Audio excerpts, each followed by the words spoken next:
2026년 인공지능 AI가 우리에게 어마어마한 부를 가져다 줄까요? 아니면 2008년 같은 금융위기를 또 한 번 몰고 올까요? 지금 세계 경제가 바로 이 두 가지 미래, 그 갈림길에 서 있다고 합니다.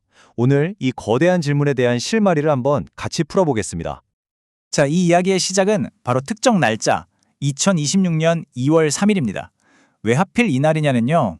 이날 하루에 일어난 몇 가지 사건들이 앞으로의 방향을 결정짓는 아주 중요한 단서가 되거든요.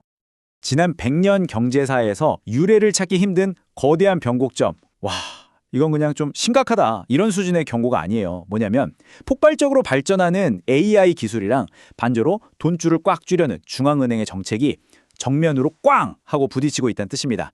그야말로 참과 방패의 대결이 시작된 거죠. 자, 그럼 운명의 그날 2026년 2월 3일로 한번 돌아가 보죠. 도대체 이날 무슨 일이 있었길래 그럴까요? 서로 전혀 상관없어 보이는 이 사건들이 어떻게 거대한 톱니바퀴처럼 맞물려서 미래를 향해 굴러가기 시작했는지 지금부터 살펴보겠습니다. 이날의 핵심 플레이어 딱 세 가지입니다. 먼저 트럼프 대통령의 프로젝트 볼트. 이건 사실상 미국의 자원 독립 선언이나 마찬가지예요. 그리고 연준의 새로운 의장으로 지명된 케빈 워시. 이 사람은 시장에서 아주 초강력 매파로 알려져 있거든요. 마지막으로 세계적인 투자은행 UBS가 AI 때문에 신용시장이 와르르 무너질 수 있다는 충격적인 경고를 내놓습니다. 네, 바로 이 세 가지가 모든 이야기의 시작점입니다. 이 모든 혼란의 한가운데에는 역시나 AI, 인공지능이 있습니다. 근데 이 AI가요, 딱 두 개의 얼굴을 가지고 있어요. 한쪽은 놀라운 혁신을 이끄는 창조의 신 같은 얼굴인데 다른 한쪽은 기존 산업을 무너뜨리는 파괴의 신 같은 얼굴이라는 거죠. 이 무슨 말이냐면요. AI 덕분에 하드웨어 쪽은 말 그대로 황금기를 맞았어요. 인텔의 잠 같은 신기술이 나오면서 데이터 센터가 훨씬 더 똑똑하고 효율적으로 변하고 있거든요. 근데 빛이 있으면 그림자가 있죠. AI가 똑똑해질수록 기존의 소프트웨어 기업들은 점점 설 자리를 잃어가고 있습니다. 왜냐하면 AI가 순식간에 그들의 비즈니스 모델 자체를 무너뜨리고 있기 때문이에요. 자, 이렇게 기술 시장이 막 요동치는 와중에 경제 전체의 룰을 정하는 곳이죠. 미국 연준에서도 거대한 지각 변동이 일어나고 있었습니다. 새로운 인물이 딱 등장하면서 통화 정책의 방향이 그냥 180도 확 바뀌기 시작한 겁니다. 이전 파월 의장 시절에는 시장에 돈을 풍족하게 풀어서 경기를 띄웠잖아요. 근데 이 새로운 워시 독트린은 완전 정반대예요. 수도꼭지를 잠그는 걸 넘어서 아예 시중에 풀린 돈을 다시 싹 걷어들이겠다. 이런 강력한 긴축 신호를 보내는 겁니다. 한마디로 경제 허리띠를 바짝 졸라매겠다는 거죠. 이런 정책 변화에 시장이 바로 보낸 신호가 베어 스티프닝이라는 겁니다. 용어가 좀 어렵죠? 아주 간단히 말하면 미래 경제가 좀 불안해 보이는데 하는 신호예요. 연준이 더는 우리를 도와주지 않을 것 같다는 걱정 때문에 단기금리보다 장기금리가 훨씬 더 가파르게 치솟는 현상을 말하는 거죠. 자, 그래서 우리는 어디로 가게 될까요? 이 분석에서는 수많은 변수를 넣고 컴퓨터 시뮬레이션을 돌려봤더니 딱 두 가지 가능성을 제시합니다. 65% 확률로 AI가 이끄는 엄청난 생산성 붐이 오거나 아니면 35% 확률로 신용시장이 와르르 무너지는 위기가 올 수 있다는 겁니다. 지금부터 이 두 가지 미래를 하나씩 자세히 들여다보겠습니다. 자, 먼저 65% 확률을 가진 긍정적인 미래부터 볼까요? 바로 생산성 붐 시나리오입니다. 이 미래는 과연 어떤 모습일지 한번 살펴보죠. 이 생산성 붐의 심장에는 잠이라는 그야말로 판도를 바꾸는 기술이 있습니다. 인텔하고 소프트뱅크가 손잡고 개발한 차세대 메모리인데요. 전기는 거의 절반만 쓰면서 용량은 두세 배나 늘어나니까 AI 데이터 센터의 가장 큰 골칫거리를 해결해 주는 거죠. 바로 이게 진짜 생산성이 이끄는 경제 붐을 일으킬 핵심 동력이라는 겁니다. 이 시나리오대로라면 시장은 이렇게 외치는 거예요. 이번엔 진짜 다르다고요. 2000년대 닷컴 버블처럼 그냥 막연한 기대감으로 주가가 오르는 게 아니라는 거죠. AI 기술이 진짜로 기업 이익을 폭발적으로 늘려주니까 지금 이 높은 주가도 충분히 설명이 된다는 논리입니다. 한마디로 거품이 아니라 실적이 탄탄하게 받쳐주는 건강한 상승장이라는 뜻이죠.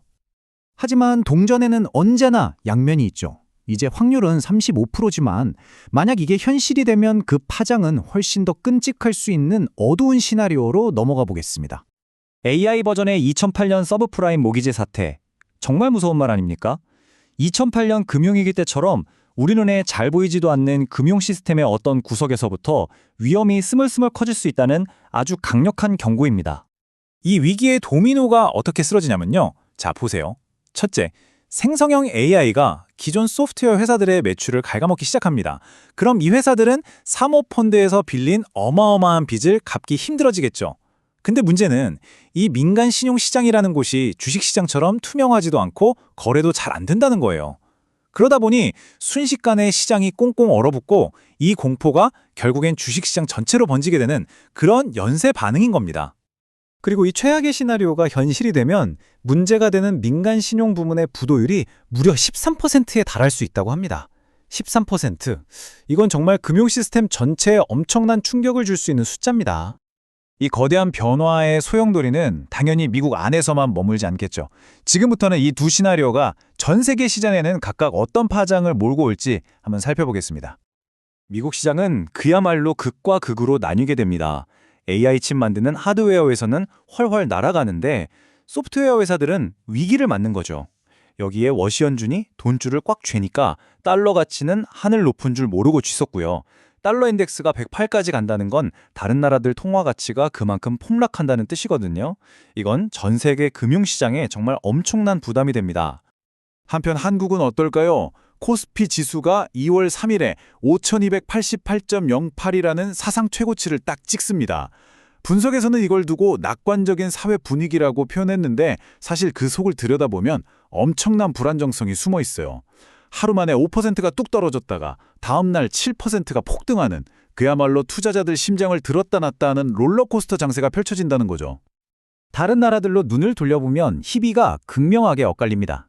유럽과 영국은 성장도 더딘데 AI 때문에 일자리까지 충격을 받는 이중고를 겪을 수 있고요.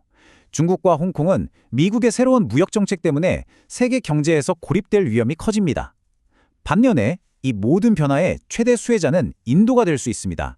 중국을 빠져나온 글로벌 공급망이 인도로 쫙 몰려들기 때문이죠. 아까 잠깐 나왔던 프로젝트 볼트가 바로 이런 지정학적 그리고 공급망 재편의 핵심 전략인 겁니다.